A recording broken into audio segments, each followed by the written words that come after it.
Hello everybody, it has been a week since the Legion launch, and I want to let you guys know whether the expansion is any good or not. There's a lot of hype headed into this expansion, and I think now that it's been a week and I've had a chance to explore the end game that is there, we can talk about whether it's any good and whether it's any different than the past two expansions, which notoriously were not very good. I mean, Mists of Pandaria apparently had some pretty good endgame stuff, but for the most part, it was pretty meh from what I've noticed. I mean, I didn't play that or Warlord, so we'll let you know how this is. And this is also coming from the perspective of a person who has played way too many MMOs for my own good. And if you look at any of the content on our channel, you'll know that RPGs are kind of my thing. So I'm going to provide a very objective and reasonable perspective on whether the expansion is any good. Plus, there's going to be some subjective things in there, so take those with a grain of salt. Now, the stuff you're seeing in the background are world quests. We'll talk about that and what it is. It's basically the replacement for daily quests, and it's awesome. But I have a ton of content of stuff that I've recorded with doing the mythic dungeons, which are pretty much the hardest thing currently available, and then just normal heroic dungeons as well. I'm not showing that stuff because I think if you're looking to see whether the expansion is good or not, you'll want to experience those things for yourself, and I don't want to show you those necessarily. I might do those in a different video. So with that, let's get into it. What has been added in Legion? Let's start with the actual physical content of the game. You have the zones, right? So the stuff that you get to go to, and that all includes pretty much 5 zones and a little bit else. So you have the Broken Isles, which is the place that if you played Warcraft 3, that's where you play as Illidan. You break out of the Warden Vault after 10,000 years of being imprisoned and all that. And everything that happens in Warcraft 3, that's where this is. Not to mention all of the War of the Ancients, the stuff that basically started the Warcraft lore. Stuff that we've never been able to really experience all takes place or took place here before they were the Broken Isles, and the world got sundered in half, and now there's the 2 continents and everything. So all of that history took place here, so we're getting a lot of that War of the Ancients history, and it's really cool too. Not to mention we're also dealing with a little bit of stuff from Azuna. I don't know if I'll see her at the end of the expansion as a boss or anything, but right now there's a lot of tie-ins to her because this is a bit of where she started, so it's really cool. So you have Azuna, which is the first zone, and I'll talk about how you can kind of level in any of these zones in any order that you want and how that all works in a minute. But you have Azuna, very elfy. Then you have Val-Shara, which has to deal with the Emerald Dream and everything and all the druids, and it's really, really cool. It's my favorite zone. Then you have High Mountain, which is my least favorite zone. It has to deal with the High Mountain Tauren, which are basically Tauren with moose antlers. And then you have Stormheim. And Stormheim has to deal with all the big Viking guys that you saw from Wrath of the Lich King. It's kind of their homeland. And then you're also dealing with the Valkyr and all their gods and everything. So Odin, and it's really cool. I like that zone. And then the 5th zone is Suramar, which is what you're seeing me in right now. Suramar is an endgame zone and is meant for 110s. In fact, you don't get any quest to go here until you hit 110. And it's a very densely packed zone. We'll talk about that too, because it's actually one of my least favorite parts of the expansion is Suramar. It looks really cool, but the content there is way too dense for its own good. And then obviously you have Dalaran being the major hub, the major city, which they've redone, and it looks really cool, and all of the stuff is laid out really well. It's the best city. It's been the best city in the game for a while, but with it updated, it's awesome. So they moved Dalaran, because mages can float cities apparently, to the Broken Isles, and that's where our hub is. So that's all the areas we get to go to in the expansion, and where the majority of the expansion is taking place. And the world is really big. It's expansive, and it's very different in each zone. Azuna is very different than Val-Shara, and Val-Shara is very different than Stormheim. It's awesome. I like all the zones, and what they did with the content there is really good, because in Warlords, they started using a new technique for crafting zones that basically involves hand painting them. So before, when you made a zone, you would take the pretty much all of the terrain, and you would do that in without any textures on it. So you would just kind of make the terrain and make the levels, and the level designers would set that out, and then the artist would come in and lay textures, and they're repeating textures over that. So you would see a lot of the same texture over and over and over again in the ground. Well, since Warlords, they've kind of perfected the new technique, which is to do the terrain but hand painted. So the level designers are kind of laying out what they want, and then the artists come in and make the terrain look really cool. So it's not a repeating texture over and over again, like you saw before. It's actually, brushed on, and the world looks a lot more handcrafted, and it makes these zones way cooler. So that's like right off the bat, all of their zones are really pretty, and they have a lot of variety in them, and I like that. They did a very, very good job. So that'll probably be one of the first things you notice about the zones themselves. But in the zones, you have each of the main quest lines there, and when you start the expansion, you don't necessarily start in one zone and then work your way through them. You can start in any zone you want and then move to any zone after that, because they have this new scaling tech. That means when you go into a zone, you see the creatures the same level as you. This also has an adverse effect of when you're doing the end game stuff, like I'm doing, these world quests, and you're going to the different parts of the world, that everything is 110, which is pretty cool when you think about it, but at the same time, you kind of want to be able to stomp through some lower level dudes. That will happen naturally as you get gear, but at the same time, it kind of removes that feeling of being able to just destroy a ton of like 101s instead of having to always fight 110s. So there's a little bit of a drawback to the scaling tech, but the scaling tech is really cool, because if you're doing one zone as you're leveling up, and then a friend gets on, and he's lower level than you or higher level than you, and you're both in the middle of the leveling process, and you kind of want to play together, you could just go to one of the other zones and start it and do it together, despite the fact that he's like 108 and you're 102, because he'll see all the mobs as 108, you'll see them as 102, and you'll be doing equivalent damage because it works on this percentage thing. It's this crazy voodoo magic. I don't know how it actually works, but it's really cool, and they did a really good job on it. And that scaling tech goes throughout the entire expansion. So you're seeing it when you're doing these world quests, as I'm saying, and then you're basically seeing it through the level up process. And I like that. It works really well. It means that you can go to any zone you want. You can tackle them in any manner or fashion you want. It means that you can leave a zone if you're not enjoying it so much, go to a different zone, and then come back and finish it later. It's really cool. They did a good job on the scaling thing. So that's a huge portion of, I guess, the tech that is involved in Legion. And if you're not a person who enjoys leveling typically, you'll start to enjoy it now. The quests are fairly good across the board, except for, in my opinion, and this is that subjective part I was talking about, in my opinion, High Mountain, I think it's terrible. But across the board, everything else is pretty good, and the scaling tech makes it a lot better. So if you hate leveling, it'll make it a little bit better. Not to mention the fact that most of the leveling is peppered with cinematics and stuff, especially Val Shara. It's all really cool. They made it a lot more narratively focused, and you're not having to read as much quest text because they have these new little floating heads that pop up. It's what they call them. It's not my name for it. It's basically voice acting that kind of gives you a general idea of what you're doing, and it's interactions between different characters and whatnot. So you're not, again, having to read quest text, and that's a really cool little thing that they've done. There's more voice acting in this expansion so far than there ever has been in any voice or any expansion before, and it makes a pretty big difference for the enjoyment of all the content you're doing. So on top of all that, you have these zones, right, that are scaling to your level. You have all this voice acting.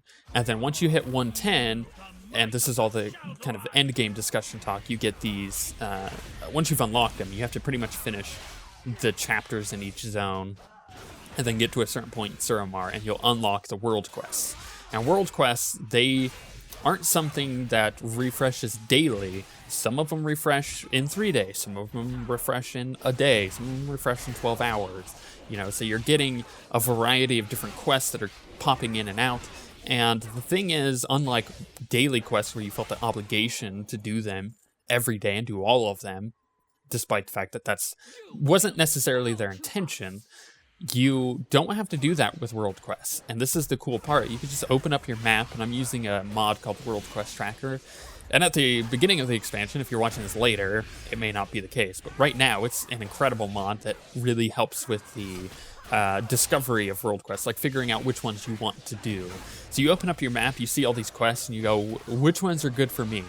They all give different rewards, and they'll give, like, you can get the same world quest twice. And so far, it's happened a couple times for me. The Suramar world quests are fairly average. Like, there's not many of them, so you'll often get repeats there. But you'll notice that they won't always give the same kind of rewards. Sometimes it'll give artifact power. We'll talk about artifacts in a minute. Sometimes it'll give a piece of gear. Other times it'll give your order hall resources, which, again, we'll talk about that. So the world quests are really dynamic in the fact that you're opening up your map and you're choosing what you want to do or what you need. You know, a good example of this, and we're a week into the expansion, so keeping that in mind, is I needed to do a lot of order hall stuff, so I needed order hall resources. So I had spent a ton of them. So suddenly I'm looking at the map different than I was before. Before I was looking for gear because I needed the gear to level up to do the heroic dungeons because I wasn't at the item level for it yet. And then suddenly, a day later, my focus changed. I was like, I need to do all the order hall resource ones because I'm out of order hall resources. And now that I've gotten my first artifact research, which increases the amount of artifact power that I get, I'm like, okay, well, now I need to kind of start doing all the artifact power ones to get my artifact leveled up. So there's all this stuff that you'll receive from this. You'll get PvP gear. There's PvP, world quests if you want to do them or don't want to do them. There's pet world quests for like the pet battles if you want to do them or don't want to do them, and they'll give equivalent rewards for that kind of stuff. And I think it's really cool because it's actually the best version of daily quests that I've ever seen. I'm actually wanting to do them every day, unlike daily quests. I log in because I'm like, I want to see what kind of gear there is, and the gear that is available from world quests scale with your item level. So you're always going to be getting something that's good for you, or that you need. And there's another cool thing about it is you can get like pets and mounts. In the first week, they're not going to be having those stuff, but from here on out, you'll be starting to see those things pop up. They'll be rare, but the cool thing is everybody sees the same reward. You know, I might see a piece of gear that is, let's say, item level 830, whereas someone who has a lower item level than me may see it as an 815 piece of gear, but both of us will see a pair of shoulders, which is really cool. But along the same lines, if there was a mount available, both of us would see that mount. We would be like, oh gosh, I could send him a message, be like, hey, like Alex, or hey, Six, there's a mount available to this day, or on this day for this world quest. It's available for 3 days. We need to go do this to get this awesome mount that's super rare. And then they can all hop on and do it with me and get the same rewards, which I really enjoy. Another thing is you're going to see a lot more people questing together unintentionally. Like, this is the first time that WoW has felt like an MMO to me since Burning Crusade. You know, you're going throughout the world and you're seeing all of these people, because a lot of this is cross servers, so you're seeing people from different servers, so the world feels really populated. But you're doing these quests together without having to party, because you don't tag mobs anymore. Like, if you're doing a boss for a world quest, Alliance players and Horde players can come up and just start attacking it, and they'll get credit for it too. And the best part is you have players who will be lower level, because some of these are used for quests, right? So for just general leveling, and they'll be doing their quest to level up, and they'll see, oh hey, there's a ton of 110s attacking this mob that to me is 104 because I'm 104, and they're taking a while to do it, and it's my quest mob, so let me go help them. And it gives this feeling of the world is expansive and has a lot of players in it. So world quests achieve a lot for the game. They make the game feel huge and expansive, they add a ton of replayability, and they give you the rewards that you want. And not just the rewards you want, but the rewards you, like the content you want to do. I can log in, and maybe I'll see only gold, right, on these world quests. And the best part is, I can just log back out. I don't have to do them. If I don't want the gold or I don't need the gold, I could just be like, that's fine. I'll wait till later. And I'll look at the ones that are expiring, within the next few hours. And I'll go, okay, in 3 hours, I'll hop back on and see if there's anything worth it for me to do. And it's just the coolest system.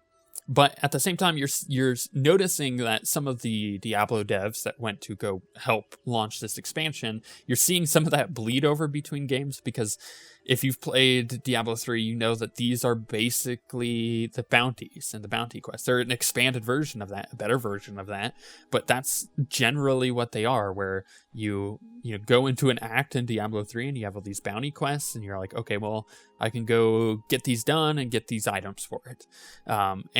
In that same vein, when you finish all the bounties in an act in Diablo 3, you get like a cache, and the cache has a ton of items in that. Well, in a daily sense here, you get these emissary quests on top of your world quests. And it's like, go complete 4 Warden quests or 4 Dreamweaver quests, which is the faction in Val'sharah. And you go and do those, and what'll end up happening is you get a cache at the end of doing 4 of those, and that cache can contain a legendary item, which are a thing that drop in this expansion and have really powerful ability altering effects. So again, you're seeing a little bit of Diabloism in there, and you can wear a limited amount of them, but they're really powerful, and you can get those from the caches. They have a pretty reasonable drop rate from caches, but you also get a massive thing of rep, and then a ton of either resources for your order hall or stuff like that. So doing those emissary quests every day are really important, but you don't have to jump on every single day to do them, because they have a buffer.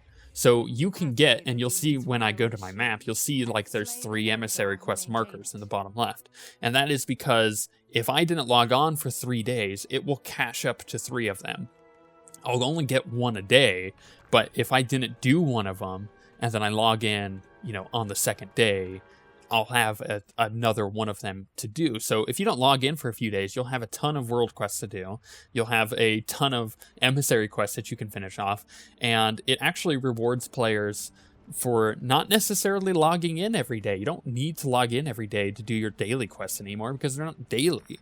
They're just happen to be this thing that caches up and gives you a buffer of content. So again, if you're not able to be on every single day and play every single day, you're still going to be able to keep up with the amount of content there is, because it's allowing you to do that now. It's really, really cool. It's a cool concept. But that's enough on World Quest. Let's talk about the artifacts. So artifacts, you probably already know, are just really powerful weapons you get right at the start, and they have their own little like orb or sphere grid that you level up with, and you do that with artifact power, and it becomes exponentially harder to get each little tier. But once you fill out the entire tree on your weapon, which gives you like powerful effects and abilities and stuff, then you basically get a catch-all point that you can throw it into and just gain like raw power out of just adding artifact power into there. And I like that because it reflects the Paragon system from Diablo. Anything you're doing in the game is really going to give you artifact power, whether you're doing raids or dungeons or just doing world quests or PvP. You're going to get artifact power out of it. So it kind of gives you a way to constantly be progressing your character, albeit slower and slower over time. And there's a catch-up mechanic where, at the beginning of the expansion, you're not going to get much artifact power, or as much as you will in 3 months. In 3 months, if you start leveling an alt, you're going to notice that you're getting exponentially more artifact power than you did before, because you can get the artifact research, which puts a multiplier on the amount of artifact power you're getting through your order hall. And that'll happen faster. Those missions right now are like 5 days, but in a few weeks they might be 4 days, and a few weeks after that they might be 2 days. So it's really cool. It allows players to not necessarily fall behind, and it allows the players that do continue playing to keep powering up their weapon pretty massively. And I like that. I think that's a really cool mechanic. And on top of that, you have your order halls, which are expanded and better version, a much better version of garrisons, which are things that it's kind of like a personalized zone for your class.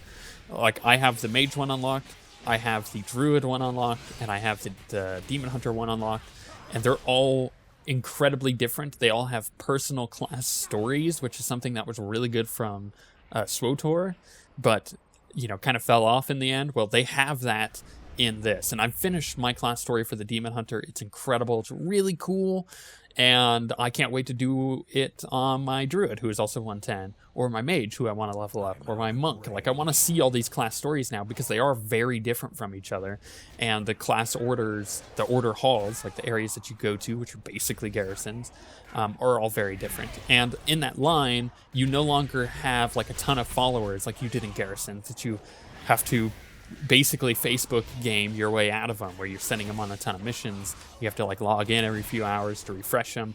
That's no longer the case. You only have a few of them that you send out. They're champions. They're really cool people. Some of them are really like powerful people that you've seen in the lore before, or some of them are new people. Like for the demon hunter, for example, you get the shade of Akama. You go back to the Black Temple and you confront Akama, and you're like, bro, you betrayed the betrayer. You're the worst. You are literally the worst. And you turn him back into a shade. You pull his spirit from his body again. It's awesome. It's really evil, but it's awesome. And then you also get some awesome people that you've seen from Black Temple before as your followers in the demon hunter stuff. And also with that, you can have them join you in the world, almost like a companion from SWTOR. They'll like either randomly show up as you're fighting and help you out, or they'll just follow around as like a guardian. Like you can have one as like a tank, and it's really cool. They did a good job on that. But with that, pretty much today, as I'm uploading this video, they're releasing an app, and people requested this for Warlords of Draenor, and it never came. But now it's coming for Legion, where you can just hop on this app for your phone and send your dudes out on missions. So you don't actually ever have to be online to send them out.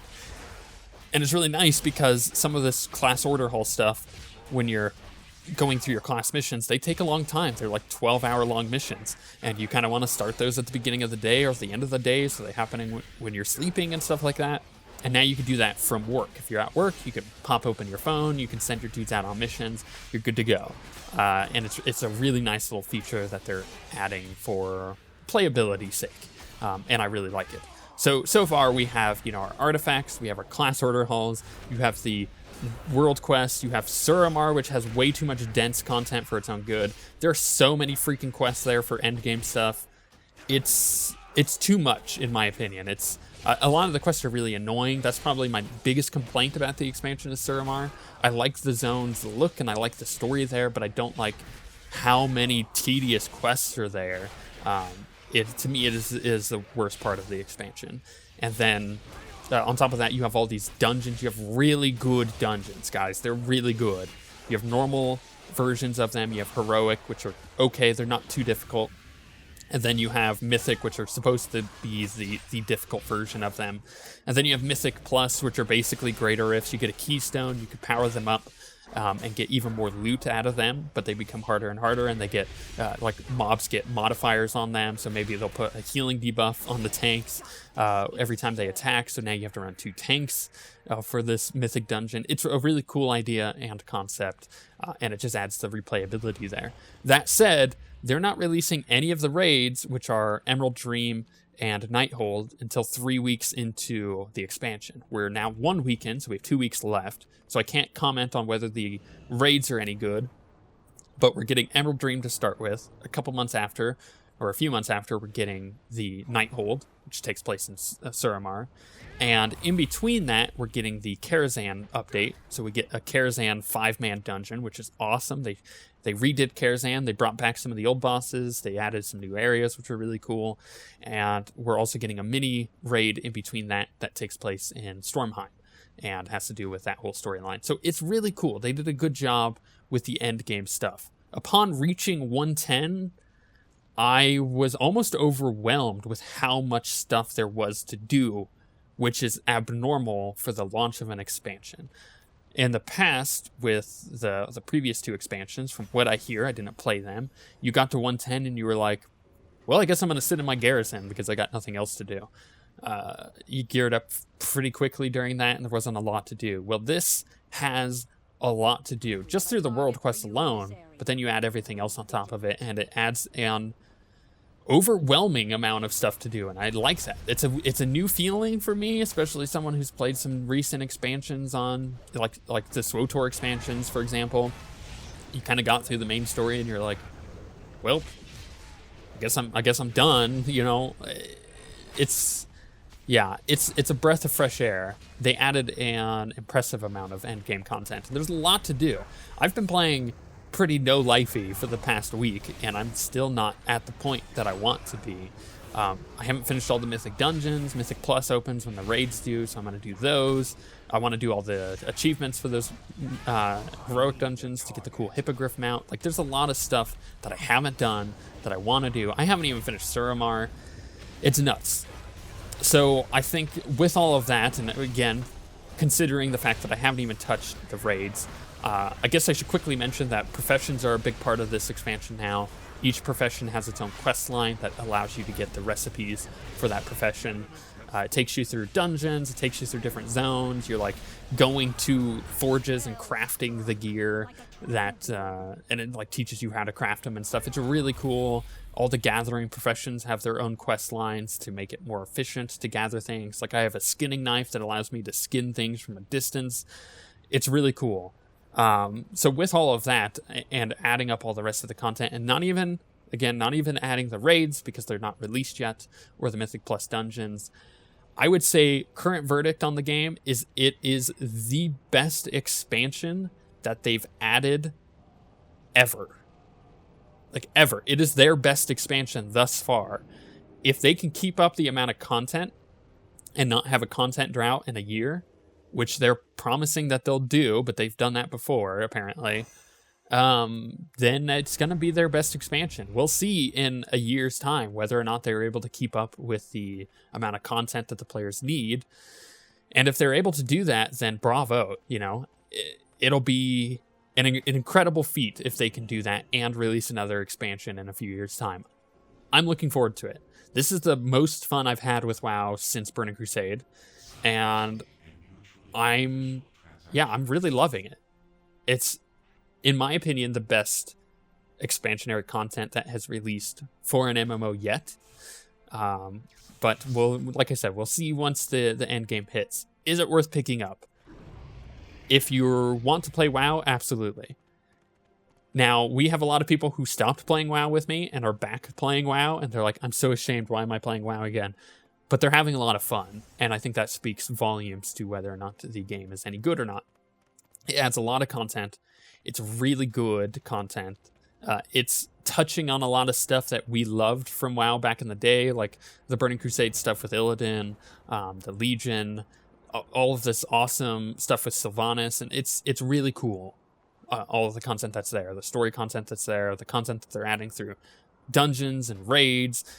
It's very expansive, which is awesome for a WoW expansion, because again, the past 2 have been fairly content droughty, and if right now it's the best one. If they can keep up the amount of content, good on them. I'm looking forward to it. I think it's worth picking up, if at the very least to get to 110 and do some of the stuff and, you know, mess around with some of the end game content and then move on with your life. But to experience the class order hall stuff and to do all of the individual classes through their order halls, the story content that is there is awesome, and I think should be experienced by anybody who likes MMOs at all. So yeah, I think it's worth picking up. I do have my qualms about Suramar, but it's a pretty small drop in the bucket compared to how many good things are done with this expansion. I would suggest it. If you need somewhere to play or someone to play with, we have our own guild that we're inviting anybody who wants to join. And we're a group of pretty friendly people who will play with you if you need people to play with. So there you go. Hit me up, Zenkiki, #1747, and I'll get you in the guild. We're on Dawnbringer. If you don't want to be on our server, you don't have to be. But I'm enjoying the expansion. I hope you do too. And with all that being said, we shall see you guys next time.